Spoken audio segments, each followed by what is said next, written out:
Kopi sianida yang menguras tenaga, waktu, dan air mata. Pengakuan mengejutkan Jessica Kumala Wongso di dalam buku diari pribadinya. Saatnya membahas hari saat kami seharusnya bertemu untuk ngopi bersama. Mereka merasa curiga karena aku memesan sebelum teman-temanku datang. Demikian isi dari diari Jessica Kumala Wongso. Pada saat kejadian yakni 6 Januari 2016 sore, Jessica Kumala Wongso memang datang lebih dulu di Cafe Olivier Grand Indonesia. Dia datang seorang diri dengan menenteng beberapa tas kertas karena teman-temannya datang telat. Dalam rekaman yang diputar di persidangan memang terlihat Mirna Salihin datang bersama salah satu teman mereka, Hani. Aku tak menyangka mereka akan tiba 40 menit kemudian. Lanjut buku harian tersebut.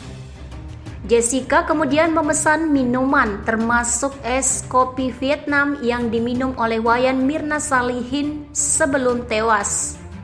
Dalam persidangan memang tidak terlihat Jessica Kumala Wongso mencampur minuman itu dengan sianida, zat yang diyakini menjadi penyebab kematian Mirna Salihin. Namun dalam rekaman CCTV tidak terlihat pula orang lain yang berada dekat dengan minuman di atas meja. Hanya Jessica Kumala Wongso yang berada di meja tersebut. Dia dicurigai apalagi menaruh tas kertas yang menghalangi gelas-gelas di atas meja dari sorotan kamera CCTV. Mereka juga merasa curiga saat aku memindahkan kantong kertas. Aku hanya bosan, tulis Jessica dalam buku harian tersebut. Dalam catatan itu pula Jessica Wongso menuliskan bahwa rekaman CCTV dirinya keluar masuk kafe diputar ulang-ulang.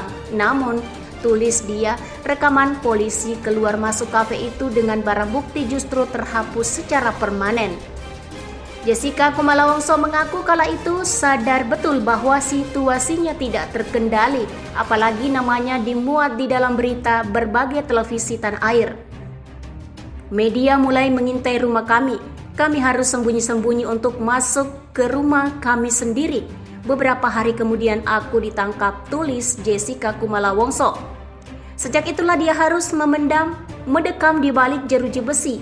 Aku menghabiskan malam berbaring di lantai yang keras dan dingin sambil menatap ruang kosong. Satu hal yang pasti, dunia telah runtuh menimpaku, tambahnya.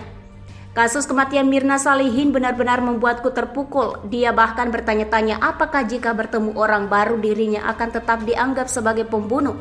Di dalam film tersebut terdapat juga wawancara dengan Jessica secara online dari luar penjara. Dia mengaku masih bingung dengan kasus yang menjeratnya. Namun di tengah wawancara itu, seorang petugas menyelah. Akhirnya wawancara dihentikan. Sejak itu, tim Netflix tak bisa mengakses Jessica yang meringkuk di dalam penjara. Buku harian Jessica Wongso kemudian menjadi pengganti wawancara yang dihentikan itu. Film dokumenter berjudul Ice Cold Murder Coffee and Jessica Wongso telah tayang di Netflix sejak kemarin pada Kamis 28 September 2023. Film ini mengulas kasus kontroversial yang terjadi pada tahun 2016 lalu, yaitu kasus kopi sianida yang merenggut nyawa Wayan Mirna Salihin. Film itu juga mengungkap buku harian terpidana kasus kematian Wayan Mirna Salihin tersebut, yakni Jessica Kumala Wongso yang saat ini tengah mendekam di balik jeruji besi setelah divonis bersalah dan dihukum selama 20 tahun penjara. Sekian dari video ini, terima kasih sudah menonton.